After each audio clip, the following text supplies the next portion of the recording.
It's the amazing Rico Brogna podcast with your host, Evan Roberts. Welcome to Rico Brogna, episode number 589. I am your host, Evan Roberts.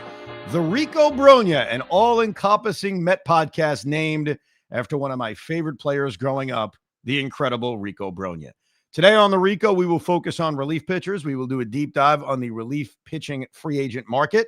I do remind you, if you want to go into the archives of the Rico, we did an edition called Replacing Edwin Diaz, where we really focused on the high-end relievers, like who would be legitimate options to replace Edwin Diaz if the Mets failed to re-sign him. Some of those names, only a few of those names, will be mentioned again. And so there will be a mention of, hey, if Edwin Diaz is gone, this guy could be a replacement. But a lot of the names we're going to talk about today are more of the traditional up and down, you never know relievers. Guys that would be added to the bullpen, not necessarily to replace Edwin Diaz, but hopefully in a perfect world, be in conjunction with Edwin Diaz.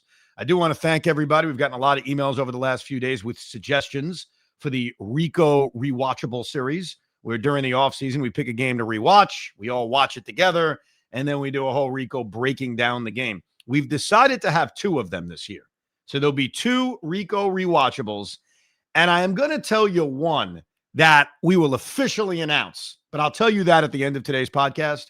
The other one is up to you, and we received a lot of emails over the last couple of days, a lot of suggestions. Most of the suggestions are wins, but there's a handful of losses, like Andrew Song, who writes, Game 7 of the 1988 National League Championship Series. Or Mike, who suggests the Mike Scioscia game from the 1988 National League Championship Series. I haven't decided if it's going to be a win or loss, but we will have two Rico rewatchables coming up during the offseason. One I will announce at the end of the podcast. But let's dive right in to the relief pitcher market. Before we get into names, let's remind ourselves who's here. Who's going to be in the New York Met bullpen. And in my opinion, there are two guys, obviously excluding Edwin Diaz, who's a free agent, so you never know. There are two guys that are locks.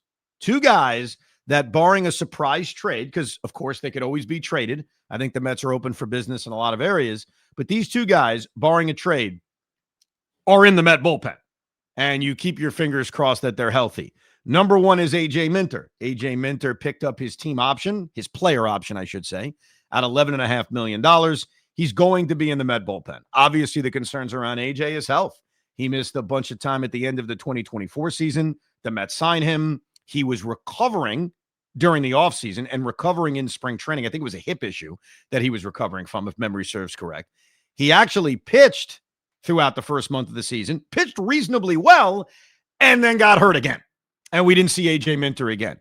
But A.J. Minter is in this bullpen, barring trade, and I don't think he'll be traded. He's one of the locks. The other guy is Brooks Raley. The Mets had a team option on Brooks. That was an easy one to pick up. I think we'd all agree after Diaz, he was their most reliable reliever. The third guy that isn't a lock, but I would phrase it as likely to be in the Met bullpen, is Adbert Alzolay. Remember him. The Mets signed him last season. He was coming off of Tommy John surgery, and they signed him to essentially rehab him for 1 year and have him in the bullpen the next. The reason I say he is very close to being a lock to this bullpen is he doesn't have any options. So sure, he could start the year on the injured list. That's always a possibility. The Mets could simply DFA him. They could say, we don't like what we're seeing. We're going to let you go.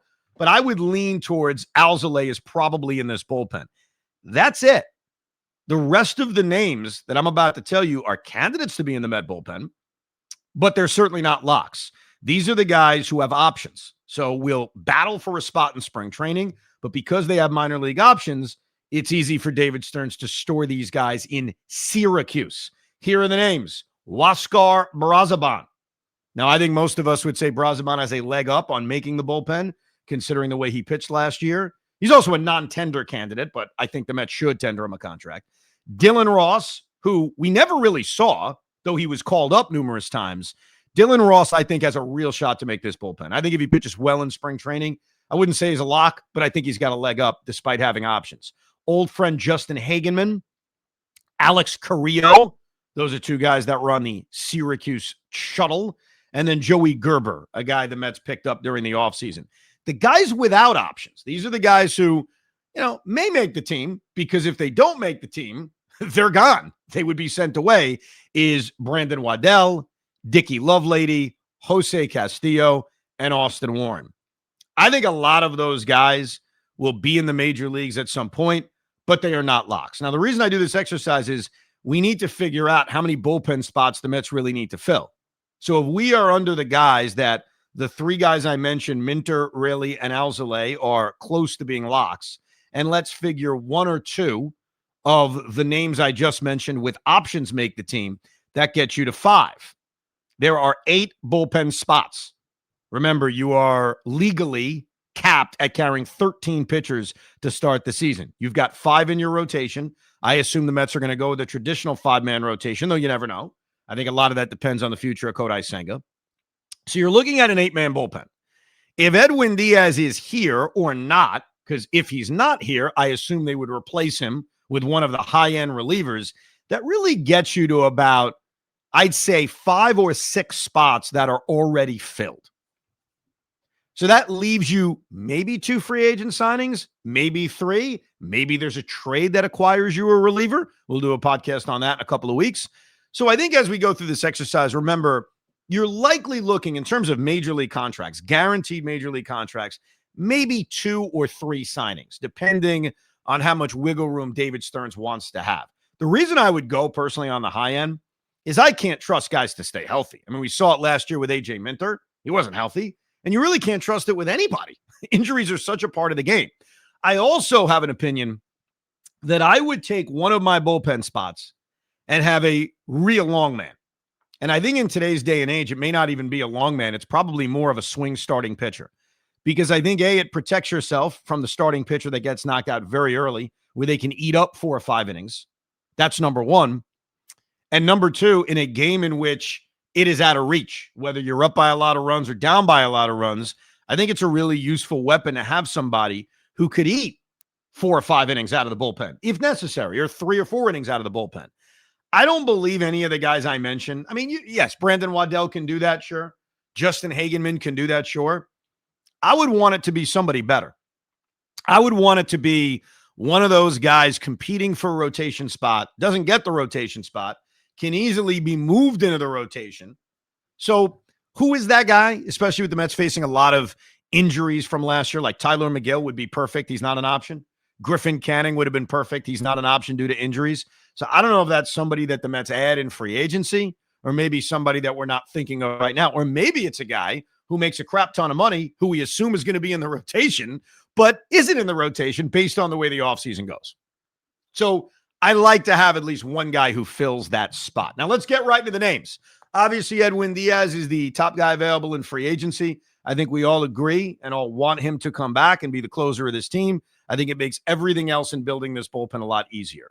Raisel Iglesias is officially off the board. He re-signed with the Atlanta Braves on a 1-year contract for $16.5 million, so you can wipe him away. Robert Suarez is coming off 2 consecutive elite-level closing seasons, especially last year. When you look under the hood at some of the other numbers, Suarez is one of the best. He's not Diaz, but I think he's on that next tier of closers. I would love, absolutely love, not sure it's in the budget, not sure David Stearns and Steve Cohen want to do this. I would love to add Diaz along with one of those other potential Diaz replacements because A, it gives you a super bullpen at the back end of games, and B, if something ever happened to Edwin Diaz, you're protected. The one thing you got to keep in mind, and I say this about Suarez, I certainly say this about a guy like Kenley Jansen who's never done it before, is we need to learn from Ryan Helsley. Ryan Helsley's a name on this list. We're not even going to mention him other than this example I'm about to give. Ryan Helsley had a tough time adjusting to being an 8th inning guy.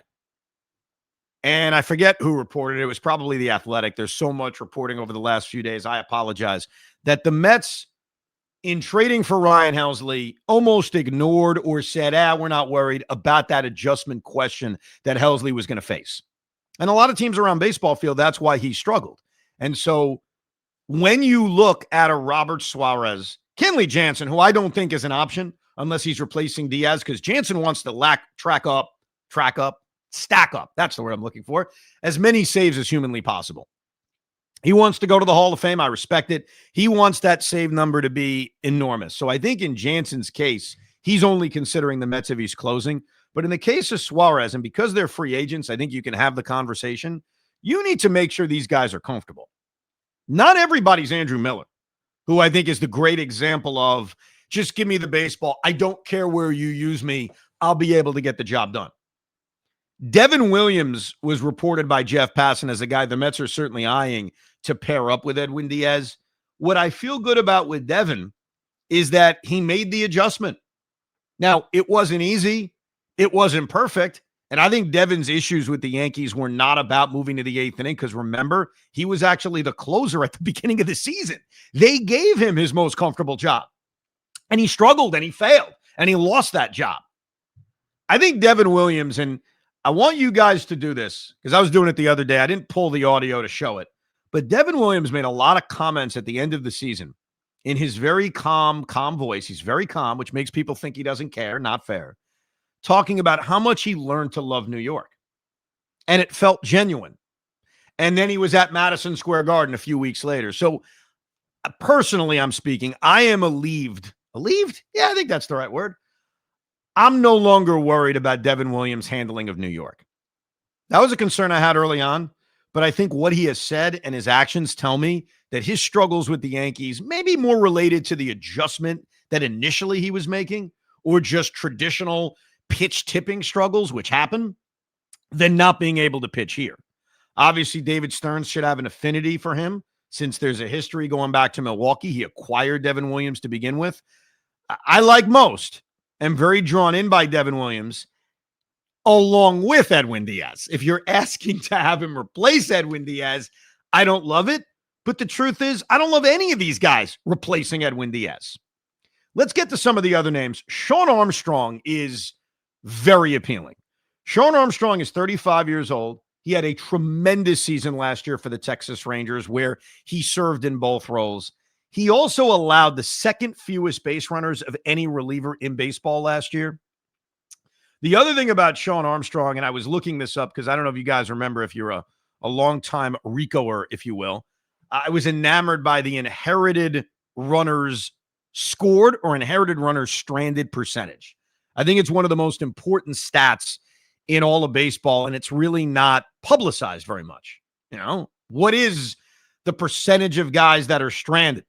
Well, we found it on Baseball Reference. They label it as inherited runners that scored. So in that case, you want the number to be as low as humanly possible. It's the exact opposite of inherited runners stranded. It's how many of the inherited runners scored. And looking at the numbers were fascinating because you notice a few guys that did a really, really good job at it. And, you know, maybe a little bit of it is luck. A little bit of it is, you know, that season's luck. And it's a volatile stat that may go, you know, all over the place. But Shawn Armstrong was one of those guys that did a really, really good job at it. Devin Williams did too. Now, it was limited because the Yankees didn't use Devin Williams a lot to inherit runners. So, for example, Devin Williams only inherited 5 runners the entire season, which I thought was interesting. Who inherited the most runners this past season, and what was their percentage? The answer to that question, by the way, is actually Tim Hill of the New York Yankees. He inherited 63 runners, which was far and away the most of any reliever in baseball, and only 21% of them scored, which is a really, really good stat. Now, unfortunately, he's not a free agent, so it's not like the Mets could just pluck him up, but he was one of those guys that did a really, really good job at it. But I was looking at other guys and how many runners they inherited. The next most was 53, so 10 less than Tim Hill. And one of the guys was Hobie Milner, who is a free agent, left-handed reliever, and he stranded 23% of those runners scored. See, I'm doing it backwards again. 23% of the runners scored. So I guess that means 77% didn't. I don't know about you. I prefer the stat to be stranded, not scored, but nevertheless, Hobie Milner's interesting because when I look at these free agent relievers, especially the ones that are not elite level closers, you may ask, well, what are you looking for? Because I think stats are volatile from year to year, especially with these average relievers. What I'm looking for is taking the baseball every year. That to me is the most important thing. I accept that relievers are going to be very up and very down. Hobie Milner fits the quality of the numbers are volatile. Like last year, he pitched to a 3.84 ERA, put a lot of guys on base. The year before, he pitched to a 4.73 ERA and actually put less guys on base. And the year before that with Milwaukee, pitched to a 1.82 ERA. But what's interesting is their FIPs are basically the same. So despite his ERA being so volatile, you look underneath at a lot of the numbers, his strikeouts per nine were the same. He walked less guys in that really good year. But he took the baseball in all three of those years. And that's personally what I look for. So I'd be intrigued by a Hobie Milner. Now, you may ask, Ev, is that too many lefties? Not really. Because the way I view Minter and the way I view Raley, who are already here, is they are good relief pitchers that happen to be lefties. They aren't left-handed specialists, if you will. Hobie Milner more fits that category. Now, let me get back to Shawn Armstrong, who had a great year last year. The concern about Shawn Armstrong is he doesn't fit the test I just said. This past year, he threw 74 innings and pitched to a 2.31 ERA. The year before that, he pitched in 57 games, and the year before that, 39 games, and the year before that, 43 games. Now, he was starting a little bit, made a handful of starts. He was converted, but he wasn't that I can give that guy the baseball every other day. He's going to give me innings type of reliever. Just wasn't that. Last year was his best season. Last year was, and it's up to us to kind of decide this, really, David Stearns, was last year a breakout season for Shawn Armstrong at 34 years old, becoming that reliable reliever, or was last year an outlier? I would be interested in him.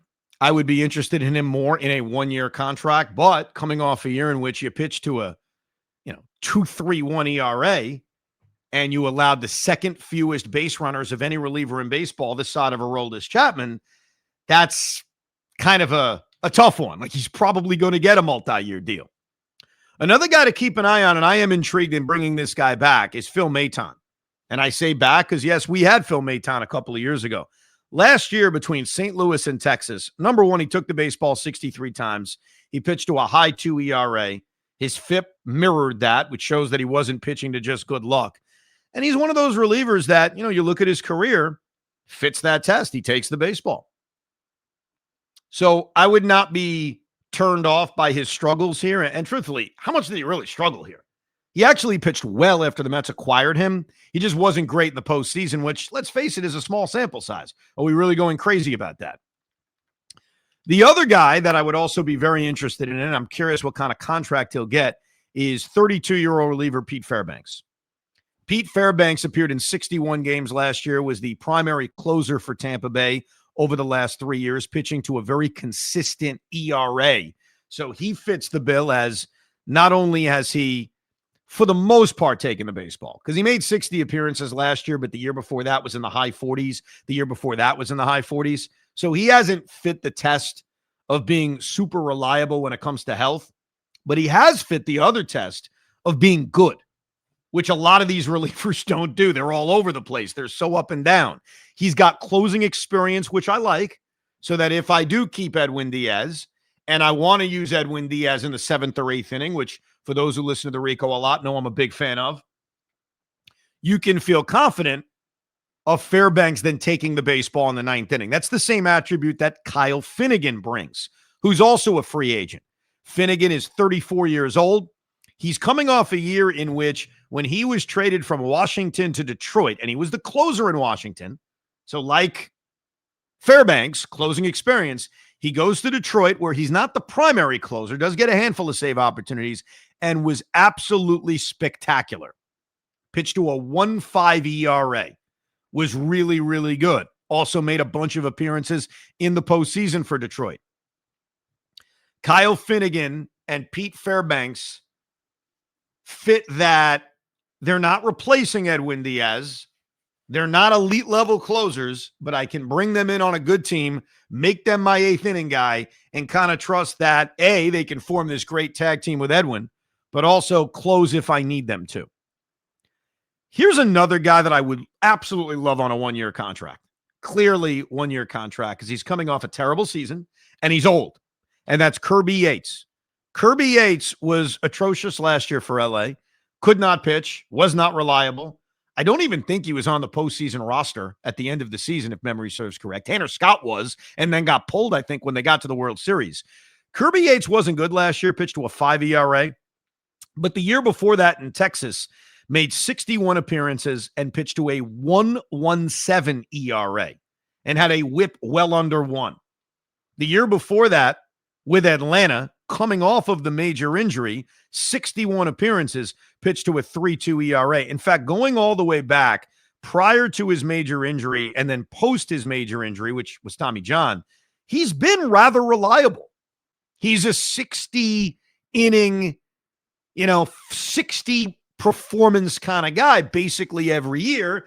Gets hurt, obviously misses time, comes back, goes back to being that until last year. Now, he's going to be 39 years old, which is why I preface 1-year contract. That's a good, I don't have to pay a lot, I could get a big reward kind of deal. I'm going to leave David Robertson out from this discussion because I think Dave Dombrowski alluded to the fact that David Robertson may be interested in literally being a guy that teams sign in September and August, and that's it for him. So I guess David Robertson is more of a June Rico Brogna.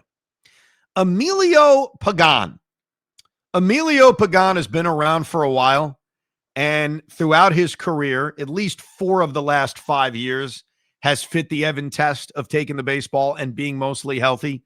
But last year, on every level, in terms of career high in appearances, 70, close to career high in innings, 68 2/3, and clearly one of the best relieving seasons he's had, 2.88 ERA to go with 32 saves for a team that did make the playoffs in Cincinnati. I think you have to view Emilio Pagan for what he likely is, which is a solid 7th or 8th inning guy. Again, not someone I want to sign or replace Edwin Diaz, but in terms of what he's done the last couple of years, or really what he did last year, in terms of being one of the better relievers in baseball, he certainly fits the bill. So Emilio Pagan would be a very good signing, a very solid signing, obviously depending on the kind of contract that he would walk away from. Hunter Harvey, I think we talked about Hunter Harvey a few times as a possible trade candidate from the Kansas City Royals. He was rumored to be traded to the Mets at some point last year. The problem with Hunter Harvey is going to be reliability. He barely pitched last year. He was great when he pitched, but it was so brief, 10 2/3 innings. The year before that, he made 50 appearances, was not great, pitched to a mid-4 ERA, but the 2 years prior to that with Washington was actually pretty good. I view Hunter Harvey as a guy I would add to the bullpen, but I would not be excited as, oh, that's my 8th inning guy I'm pairing up with Edwin Diaz. He is not on the level of some of the other guys we said. Luke Weaver, I'm very intrigued by. I think, number one, when you have the experience of pitching in New York, that's certainly a positive. He also has the experience of closing despite only having 12 major league saves. He took over as the closer for Clay Holmes when Clay was struggling back in 2024, and then took over as the closer for a brief amount of time in 2025. He had proven to be in 2024 a really good relief pitcher. Like one of those guys that moved from failed starting pitcher bouncing around the league, which is what he was, St. Louis, Arizona, Kansas City, Cincinnati. I mean, the guy was everywhere. He comes to the Yankees. They move him to the bullpen and really puts it together as a top-notch reliever. 62 appearances, 84 innings, which shows you not a one-inning guy, a guy that can come in and get 5 outs, 6 outs, dare I say 7 outs. Last year, 2025, was a very odd season because he just completely fell off and made comments at the end of the year basically alluding to whatever the Yankees were trying to do with him wasn't working. But in the first half of the season with the Yankees, in 32 appearances, he pitched to a 2.87 ERA. And then it really fell off, 2.91 ERA to be exact. And then in the second half, it was a 4.4 ERA. To get even more specific, September is where it all came crashing down. He gave up 10 earned runs just in the month of September, 16 the rest of the season. So when you see Luke Weaver's final numbers, keep in mind, a lot of it was just a major, major fall off. And I think the upside of him is very, very high. There's a couple of other lefty relievers. And again, I'm not scared to go get a lefty, because I view A.J. Minter and Brooks Raley as just good relievers that happen to be lefties. But one guy is Caleb Thielbar of the Chicago Cubs, who last year put together the best year of his career. He had been a quality reliever for Minnesota for a couple of years, had a really bad year in 2024, and then bounced back this year with a really good year. And I was looking at some of his numbers to figure out what the difference was. He threw strikes. He walked 4.5 guys in 2024. He cut down that number to just 2 per 9 innings last year with Chicago. 58 innings, only 38 hits, had a very low whip, so just didn't put a lot of guys on base. That would be another quality reliever that they could add. Tani Kume, is that how you pronounce his name? The former Oriole reliever, Minnesota Twin reliever. I think it's Coulombe. Danny Coulombe, who for about 4 years in a row was one of the better left-handers in baseball, was briefly with Texas last year and really struggled, but that would be another good lefty that they could add to their bullpen. Justin Wilson, former Met. They would be bringing Justin Wilson back. Justin Wilson was another one of those guys when I was looking at the inherited runner stats who inherited a ton of base runners this past season. Was one of those guys that was really thrown into it in terms of facing tons of guys with on base. I'll give you his exact numbers. In terms of inherited runners, he faced the third most in Major League Baseball. So another guy who has that experience of coming in and getting guys out. Ryan Pressly, my concern about Ryan Pressly, and I guess he would almost fit into the same mix as Kirby Yates, who I talked about earlier, is just the concern of, based on his age, based on the wear and tear, is he done? Pressly got hurt last year, and really over the last 3 years, we've seen his numbers kind of go the wrong way from being one of the better relievers in baseball with Houston in 21 and 22. But what I like about a guy like Pressly or a guy like Kirby Yates is you're getting them on a 1 year, let's show us what you got kind of deal. Show us what you got. By the way, there are a ton of lefties in free agency. Steven Matz, who actually has turned into that role, did a good job after being traded to Boston, is another lefty out there. Drew Pomeranz, who we actually saw open a game in the postseason, another lefty out there. Brett Suter is out there as another lefty. But I think when I'm putting together my rankings, looking at a lot of these relievers, kind of going into the tiers of what I prefer, and I'm putting aside replacing Edwin Diaz because I think we all agree that's just a situation we don't want to be in. I look at Robert Suarez, Devin Williams. A slight notch below would be the experienced closers like Pete Fairbanks and Kyle Finnegan, Sean Armstrong in that second tier where I could pair up Edwin Diaz with one of those guys. Let's go through some of the other names, some of the lower level names that the Mets could seriously bring in as a, hey, let's see what you got. Jordan Romano, who had a terrible year last year with Philly. I think I wanted him after he was non-tendered by Toronto. Tommy Kahnle, Hector Neris, Lou Trevino, Ryan Stanek. Yeah, I think we've all moved on from him. All these guys basically are in that same category. Seranthony Dominguez. Seranthony Dominguez, who I've never been a huge fan of, was one of the guys topping the charts in terms of stranding inherited runners. I am now going to make it my mission to pay more attention to that stat and just see if there's a trend year over year and see like if that's just some kind of knack that a player has. I would side on if you're a big strikeout guy. You just have a better chance of stranding inherited runners. Gregory Soto, who we talked about in the Met free agent pod. Luis Garcia, who's 39 years old. Jalen Beeks, another left-hander. Andrew Chafin, another left-hander that we've talked about. Pierce Johnson, who lives in Met history because he gave up the home run to Francisco Lindor. They could bring back Jorge Lopez. No, I don't think they could do that. Taylor Rogers, the brother of Tyler Rogers. And that gets me to Tyler Rogers. I know he got a lot of hate and a lot of criticism for his time with the Mets, even though his numbers weren't atrocious. He was just a disappointment, I think, compared to what he thought he would be. When you go over this list of free agent relievers. And you got your top tier that we just talked about, but then you want, a quality reliever. And you also want guys that provide different looks. I think that's very, very important. You don't want everyone looking the same. You want to mix in a guy who throws 100 with a soft tosser. Tyler Rogers is the softest of soft tossers.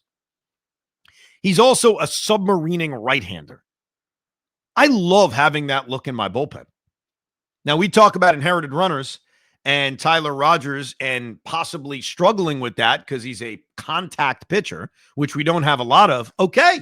I think the adjustment is when there are guys on base and Huascar Brazoban is in your bullpen, who did a really good job of stranding inherited runners. Tyler Rogers isn't the guy you're bringing in with guys on base, which was the point a lot of Met fans made last year.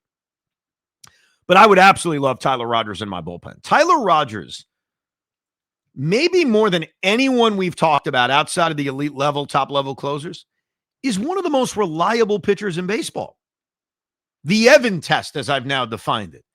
I'm not looking just for great numbers. That would be fine. You usually don't get that with a lot of relievers, solid numbers year over year, because usually if you are giving solid numbers year after year, you become a closer. Listen to the appearance stats from Tyler Rogers, and I'll give you the ERA in a second. 2020, I'm even going to include 2020 because he has bold next to his name, which means he led the league. 29 appearances in a 50-game season. 50-game season, or was it a 60-game season? Now I can't remember. 60-game season, that's right.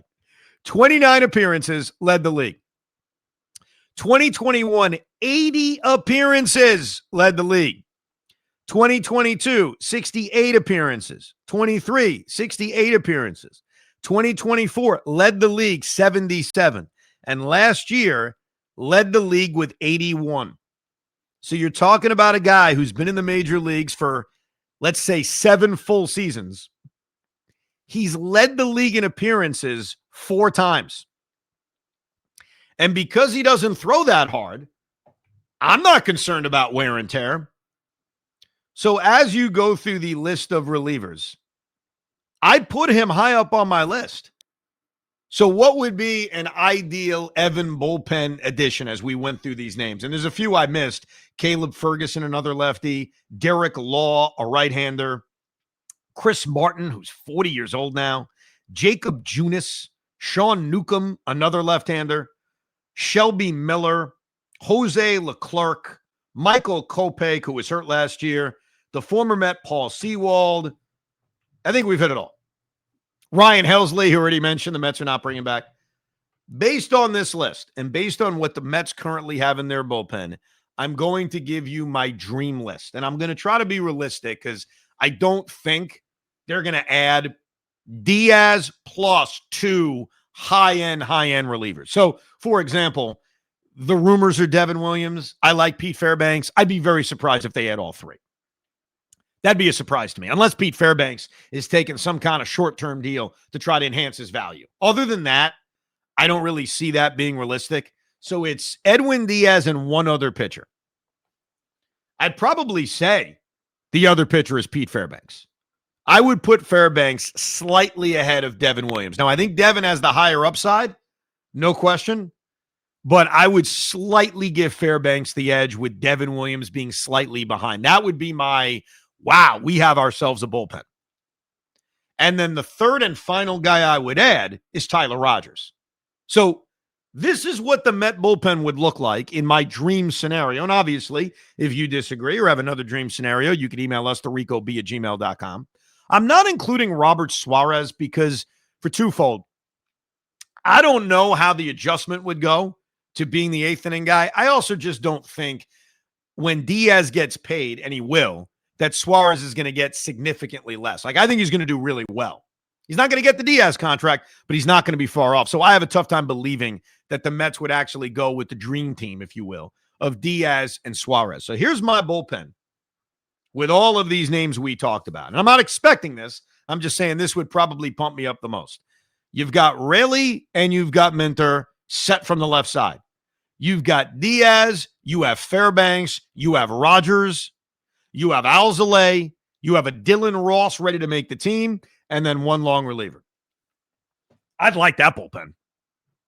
And by the way, And this will become clearer as the offseason continues and we see what the Mets do with their rotation, because the rotation does impact a small part of this bullpen discussion, not just the money, but in terms of who would actually move to the bullpen, because there are options in this rotation to move to the bullpen. And one of the guys I would think about, and I get he makes a lot of money, I understand that, but let's see where this offseason goes. Let's see if the Mets trade Kodai Senga. Let's see what starting pitchers they add. But one guy who I think could fit that long reliever role, who could then very easily be inserted back into the rotation, clean up a bad Clay Holmes start when Clay gets knocked out in the second inning. Not saying it's going to happen a lot, but it can happen. Sean Manaea. Now, would the Mets have the stomach to have a man making $25 million possibly be in that swing role? The reason I'd lean towards I think they do it is they literally just paid Frankie Montas to go away. We've seen them DFA guys very early on when they don't believe in a guy. And if your offseason leads you into a direction where there is an opportunity to trade for a Freddie Peralta or Tariq Skubal, or there is an opportunity to sign Dylan Cease to maybe a contract you didn't expect, or wherever the offseason takes you, I think it makes more sense, instead of dumping a contract and getting nothing back and paying off the contract, putting the player to good use.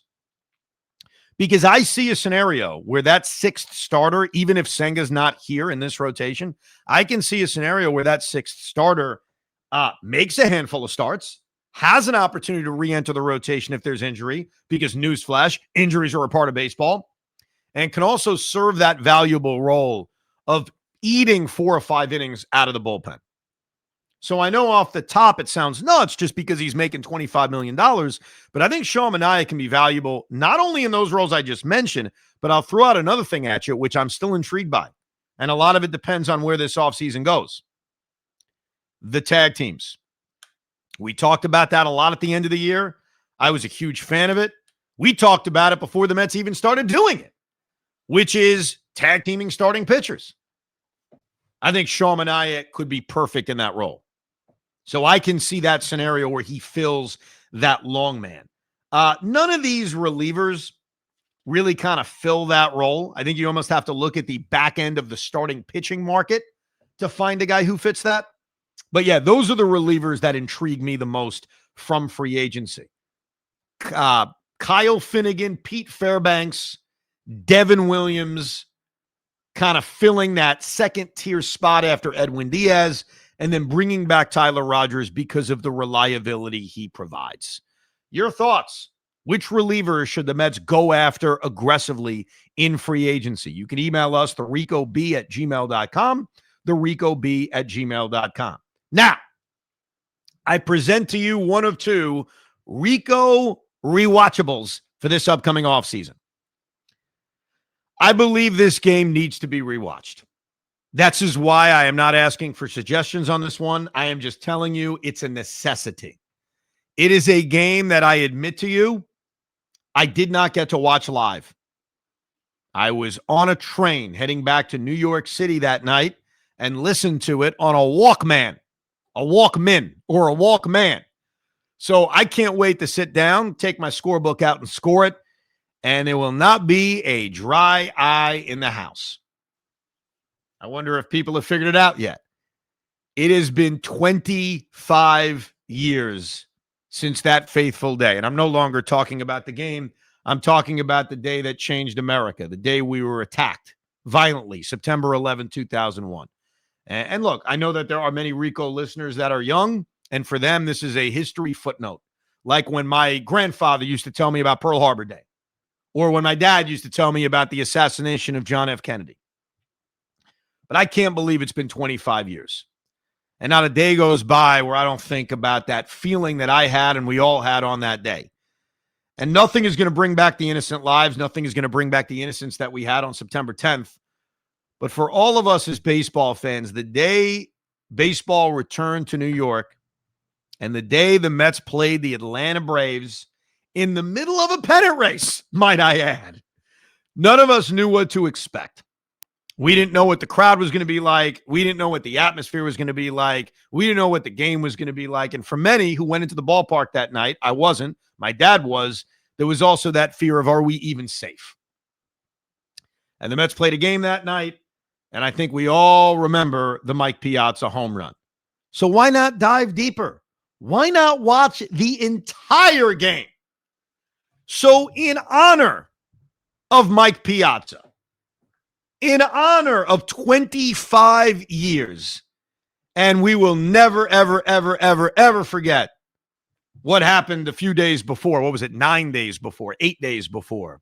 One of the Rico rewatchables needs to be the return to baseball post 9/11, the New York Mets against the Atlanta Braves. And I feel like I'm watching it for the first time. Now, I think I did watch it during the pandemic, but in terms of officially rewatching it, I will do that with you. And that is one game that we should definitely do for the 25-year anniversary of not only that game, but obviously the horrible moment that changed America a week and a half before that. As far as the other game, that is up to you. Email us, thericob@gmail.com, with more suggestions, and we will make a decision in the next couple of weeks. Thank you very much for listening and downloading and subscribing to another edition of Rico Brogna. We hope you enjoyed this episode of the Rico Brogna podcast. It's amazing, isn't it? Make sure you download it now to keep it on you at all times.